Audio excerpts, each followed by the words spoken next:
Thanks very much, Clive. That was wonderfully stimulating as we expected. We're now open to questions. Hi, that was very interesting. Thanks, Clive. I'm Denise Fisher, I'm a former diplomat who served, in fact, in Kale. It's axiomatic that most of the last century, the leadership of Malaysia has been very personalised. Before you entered into your last point, I was going to ask you who is the new person around whom leadership is likely to coalesce for the future. And even after having heard your last point, I still would like to ask that question in the sense of for the newcomers. You talked about Obama at the beginning. The generations you've talked about, even Najib, is still of the old school. Is there anybody in the new, younger group that would be a likely contender? There are enormously talented people. Some of them are with the opposition. Not all the people in the opposition are talented. There are even some talented and hopeful people on the government side. The tragedy is that the people of talent and ability are not offering themselves in politics. I mean, many of them are leaving the country or becoming writers or decided that postmodernist notions of media power are more important than barrels of guns or whatever. I don't know. I mean, I find it, since Frank Crean died yesterday, I find it very interesting to think that the sun also rises. You know, when Australia, that Kim Beazley didn't become leader, didn't become Prime Minister, that we have, the sun has risen in Singapore. We now have a situation in Malaysia where Najib, who is the son of the second Prime Minister, is going to be ruling, making in close concert with his cousin, Hishamuddin who is the son of the third Prime Minister, and they're making a devil's pact with Mukhriz, who is the son of Mahathir. I mean, the problem is that it's not there aren't new and different people. The question is how the way in which this game remains locked up in a way that, in here, what can you say? Whether it's tall poppies or whatever, I don't know. That the dynastic principle does not work as successfully here as elsewhere, and that's my brief response to that, I suppose. Wilson Ong, you seem to suggest in your last point that the best way forward is for someone like Najib to take the middle ground approach, to be able to rally people, the right people around him, to build a support base. And I hear from your speech earlier that you seem to believe that the coalition that Anwar has come up with is a coalition of convenience, and it's not sustainable in the long run. Is that a fair comment, that you see that the future of Malaysia resides in the present coalition and not in any other coalition that might come up? Fair enough. Look, if there is to be an opposition coalition, I think it's got to be a very different opposition coalition than the ramshackle thing we've done that's there now, because it's quite clear within that anyway that the Islamist Party are superb tacticians, and they've more or less, I saw some document they put out and say, let things go, that in the end we shall push things, in all those opposition states, each one has its own character. We shall push our Islamist line only so far as we can in each of them, without creating chaos, without creating concern, but we know what the long-term objective is, and the time will come when we can push. And in a sense, the article that I wrote in 1969 that took 30 I said then that the UMNO, that the Islamic Party's strategy was clear, that it would remain in the electoral game, not because it believed it could win elections, but it could use the elections to deprive the government of support, particularly Malay support. Now it has other ways, allies to that as well, in such a way to make the Islamic Party, what it stood for, irresistible to the UMNO itself, which means that the UMNO has only ever had the chance of standing for something else, of saying, yes, we are Muslims, but we are a different kind of Islamists. We believe in certain things about Malay culture, and this is a Malay-centric, but not an exclusive Malay country. How do we work it through? That the UMNO has never had the will to draw the line. It's lost a 40-year policy auction on Islamic issues with the Islamic Party on on Malay issues with the Malay rights people, even after the Islamic Party stood aside from that. So I think that, first of all, that if the UMNO wants to do something different, it has to do something different. It can't play catch-up ball, as they say in the United States. Firstly. Secondly, is the UMNO has to try different, beyond which, if you're going to, no matter how much you manipulate the electoral system, you gerrymander, you go and use resources to make sure that your party and your side of the party wins the UMNO elections in these gerrymandered Malay electorates, it's very expensive. In the end, it doesn't work, and it creates an enormous counter-reaction. It's never enough. So my own view of it is, I wrote something on this for a book that came out. It was written by a number of people after the 1999 elections. I don't think it's. This is why I think it's. I know what I think needs to happen won't happen as usual. That for the UMNO to move to the middle, it would require a change in the electoral system. You'd have to move. It won't. You have to have government of all the people, by all the people, for all the people, in the name of all the people, and not just one part of them. That you can't win popular elections on any other basis. Now, to do that, in a sense, if you manage this, you get as many Malay majority electorates as you can. You make them much smaller than all the others. And you have a first past the post system.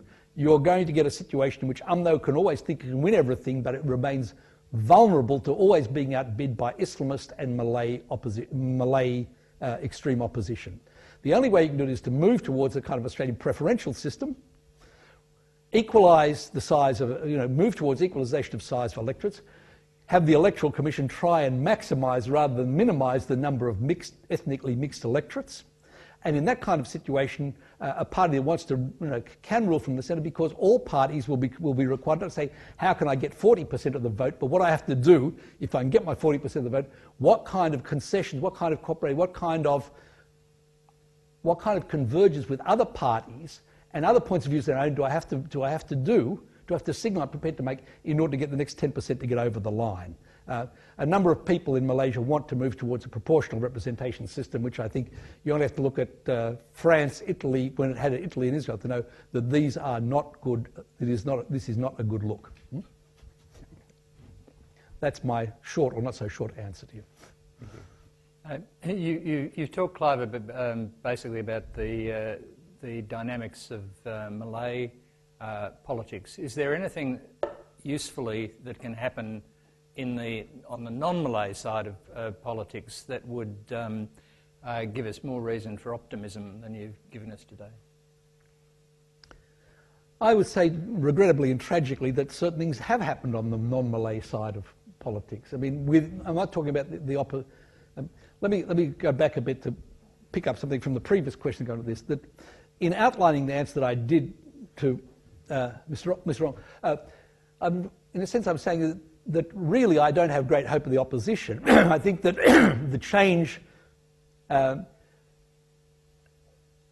might come by a kind of internal transformation within Barisan. First of all, the UMNO to unilaterally renounce Malay UMNO unilateralism, renegotiate, work in real partnership, have those move towards other changes, and move then slowly towards a situation where there will be a single unitary governing Barisan governing party rather than be a coalition of ethnic communalist parties who get up and cry crocodile tears all the time about ethnic and communalism, about the very communalism and communal sentiments that they feed off and depend upon that keep them going. Well, who has taken that kind of position? The opposition, DAP, stands for that on paper, but in practice that's not what it amounts to. Tragically, within the government, the Gerakan party has taken that precise position. It is more or less called for, while the government said, we wanted to talk about Bangsa Malaysia, said, well, look, let us do, they had a thing, we should all call ourselves, young people, we're all, they just came up, say, Anak Malaysia, I'm a child of Malaysia. They had these nice little caps made, and the UMNO sent the outgoing Prime Minister's son-in-law and the previous Prime Minister's son, in other words, Khairi Jamaluddin and Hishamuddin, to go and basically not only knock this on the head at the Gerakan Convention, but to abuse people for it. The Gerakan also came out and then flew the kite to say the time, a couple of years before the election, in response to all this Chris waving, say the time is perhaps coming. We should not only talk about us all being primarily first Malaysians, but for the governing party to show the way by ceasing to be a federation of communal ethnic parties and to become a unitary party. Again, beaten over the head, abused. And of all the Barisan non-Malay, non-UMNO partner parties, the one that did worst in the election was the Gerakan. The Gerakan was paid the heaviest price, took the biggest losses, but they were the ones who had taken that position. So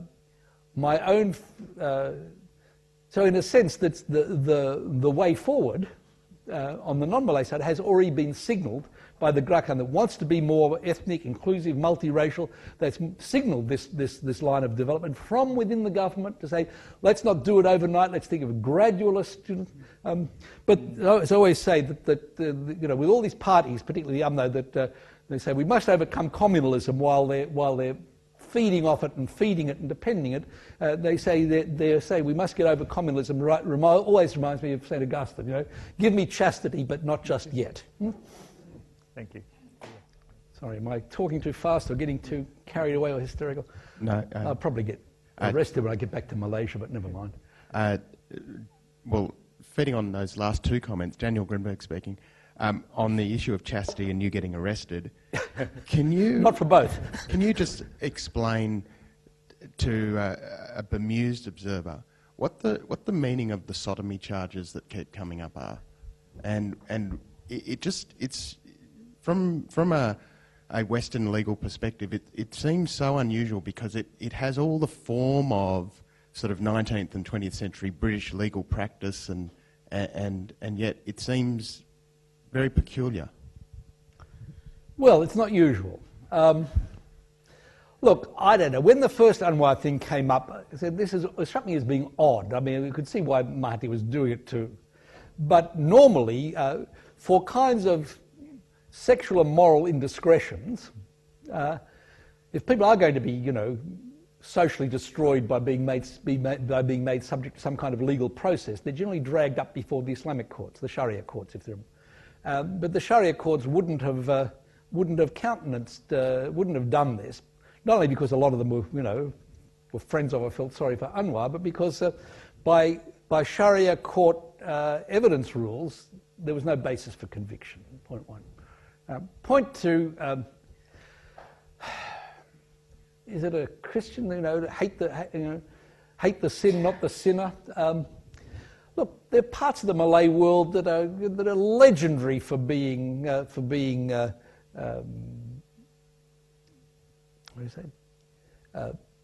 sexually libertine in earlier times, including, as Freud would say, polymorphous, perverse, any kind you like, including the Islamic heartland of Kelantan, which always lived in this fine state of tense balance between piety and hedonism. Since the Islamic Party's been around, they just, it's been a bird flying on one wing, one wing only, all piety and no hedonism, which is rather sad. But in my time, dare I say, in Kelantan, there was this place, somebody actually wrote about this finally in one of the Malay, in Kelantan, near the ruler's palace, there was this odd village you used to go into. You went in there, it was odd. It was a typical Malay village, no children, because they were all, transsexuals and transvestites. And people said, look, that's them, it didn't. Now, there's been a second accusation now, to which which when I was asked about it, I said, it makes me think of Oscar Wilde. They said, what do you mean? The love, the crime that dare not speak its name? I said, no, Lady Bracknell. To have lost one parent would seem a misfortune. To have lost both bespeaks a certain carelessness. And again, Anwar is a politician. I can, whatever the grounds of the first case, having been through all that, and nobody deserved to be treated, even a rabid dog didn't deserve to be treated the way Anwar was, but put all that aside. But having been put through all that, for the for the Prime Minister in waiting of Malaysia to put himself in the position where he could be rightly or wrongly exposed to that kind of an accusation is foolish in the extreme. And look, it's this kind of thing that, I forget which president in the United States was, but I looked at the other side. So I think I'd prefer to have Ronald Reagan's finger on the button and so. Well, but and this is it does not, for me, it does not speak to Anwar's morality or whatever. It doesn't speak to Malaysian legal. But it speaks to the question of Anwar's good sense, maturity, and judgment. And I cannot, for the life of me, understand how he could ever have put himself in that position. That is why I do not see,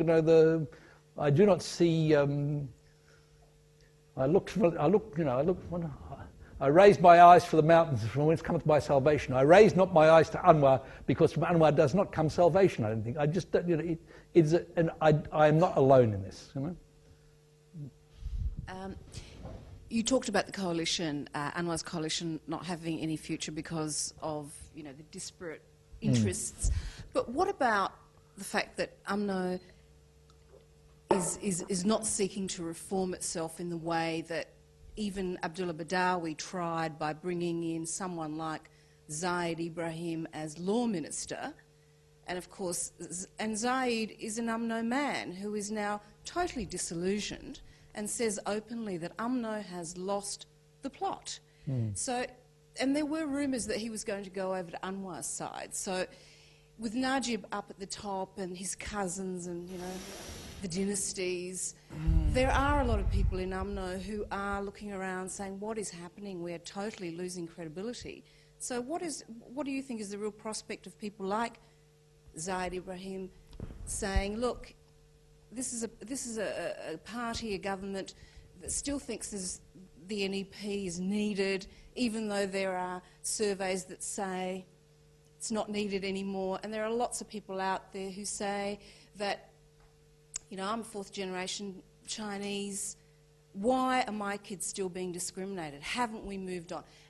So to cut all that short, don't you think there are a lot of people from UMNO saying the time has come, let's look over the other side? Well, I think if the UMNO does not reform itself and does not reform the way it manages the BN, then the prospect is that, beginning with Gerakan and others, the followers, then the leaders, then the party infrastructure of the BN partner parties will break from the Barisan. The Barisan will end up being, Pride's Purge, will end up being UMNO. Will end up being UMNO in other, UMNO in somebody else's sarong, but it'll just be the UMNO body. In that context, then there's a possibility. Then certainly there are a lot of Malays who will be ready to move in that direction. I don't see that coming about. The thing is, I don't see the Anwar's coalition delivering salvation. I don't see the UMNO reforming itself, and I don't see that scenario coming about peacefully. I'm a serious pessimist on all these things.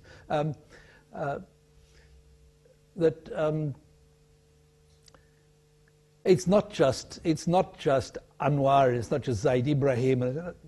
The other day, you mentioned Zayed Ibrahim. Tunku Razali said very soon, give you a third Kelantanese, Tunku Ahmad Thayudin, former foreign affairs minister, former whatever he was in ASEAN, who is now he's the internal, what do you call it, ethics committee and disciplinary whatever inside the UMNO. And he said the UMNO is hopelessly corrupt beyond redemption and it's lost the... You've got people in the UMNO that are taking that.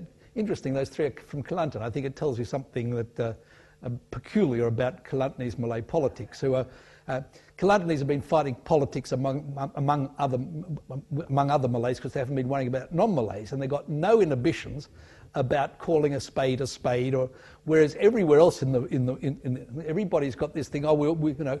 I hate that guy's guts, but I'm not going to say it publicly because we must maintain Malay unity, and that's part of.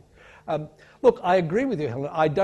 I don't see I don't see the just because the other things aren't going to work doesn't mean to say this one will or has to.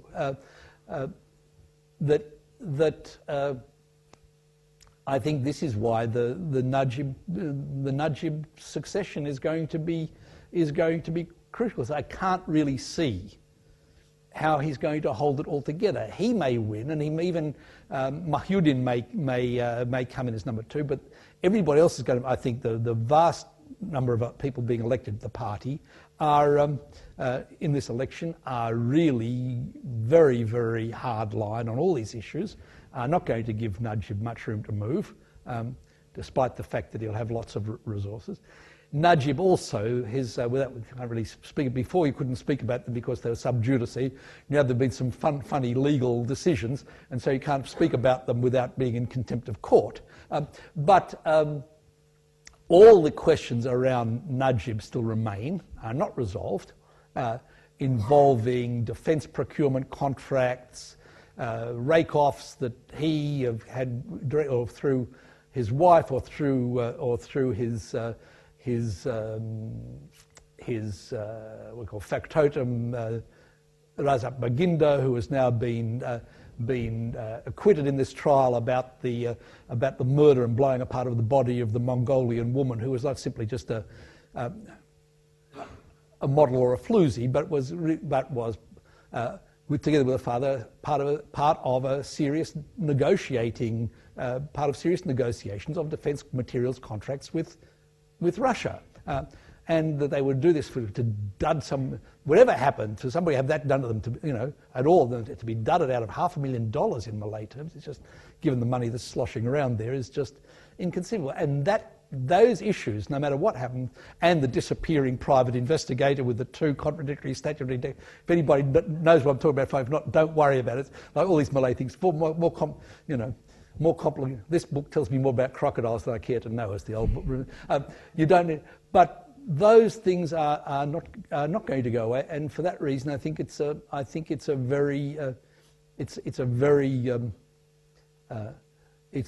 not a good outlook. That Tunku Razali was trying precisely to activate a different kind of trans-ethnic coalition at the same time as he was trying to make some movement in these elections in the UMNO. Who knows what was going on, but certainly there was a lot of actual potential groundswell support in the UMNO for Tunku Razali, but basically everybody in the party branch, in the party machinery, was sewn up and tied up, and no effective vote on any of these things could ever be had. So it's not a good outlook. You've been wonderfully generous with your time and generous with your conclusions and judgments. I hope it's just been generous and not brave. But